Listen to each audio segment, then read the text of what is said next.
Hello everybody, my name is Chris Williams. I'm a descendant of the Williams, Waymer, Murray, and Carrion families, all from the South Carolina area out of Ellery, Providence, Cope, and Vance. Today I'm going to tell you a little story for about 2 minutes that deals with a little known aspect of military history. In World War I, which occurred from 1914 to 1918, initially for the first few years there were no black soldiers allowed to fight on behalf of this country.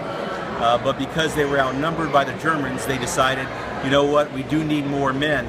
And that caused a huge furor in the public domain over whether or not blacks had the courage to fight. At that time the military was not integrated, so there were men in fighting positions, not men and women. So the rap became particularly hard on black men. Black men do not have the courage and the discipline to fight in an orderly way and with bravery on the battlefield. So this stung. So 4 regiments were, initially the decision was made, we need men so badly. So black men, even though they were suffering from discrimination, volunteered to fight for this country, for love of country, but also to prove a point. And that point they wanted to prove is we're just as much of a man as you are. One of those divisions was the 92nd Division was the 371st Regiment, of which my grandfather, Marion Williams, fought in. He was trained in Fort Jackson in Columbia, South Carolina. He was shipped over along with 2,434 other men. But when they arrived in France, to their surprise, they were told they were going to fight under French command. General Pershing had said that no American soldier would fight under non-American command, but because we owed a debt to the French for their service to us during the American Revolution, this would be the exception. The way blacks read that was, well, because they're expendable. These men served in the most difficult of circumstances. Over 1,400 of them perished in the first 30 days of fighting. One in the Argonne Forest, second in the final offensive of World War I in Champagne.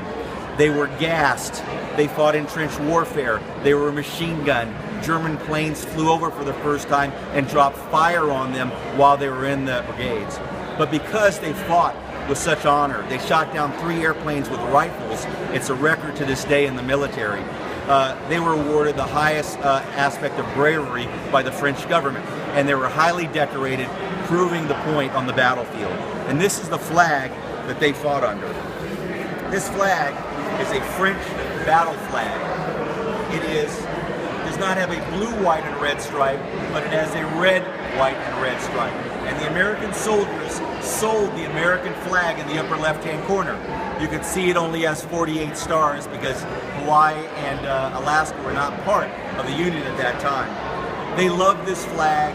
They fought under this flag. This was the French, it's called the Bloody Hand Brigade from the 157th Division of the French. They sold the American flag and they fought under it. When they returned, they made a petition to have this be the official flag of the regiment. They were declined by the U.S. military because the red bloody hand symbolized something that was a little too close to the racial tension of the day. But to this day, the men and the children wear this flag proudly. They have patches with the red hand on it, and they are equally as legendary as the Buffalo Soldiers and the Tuskegee Airmen. Thank you very much.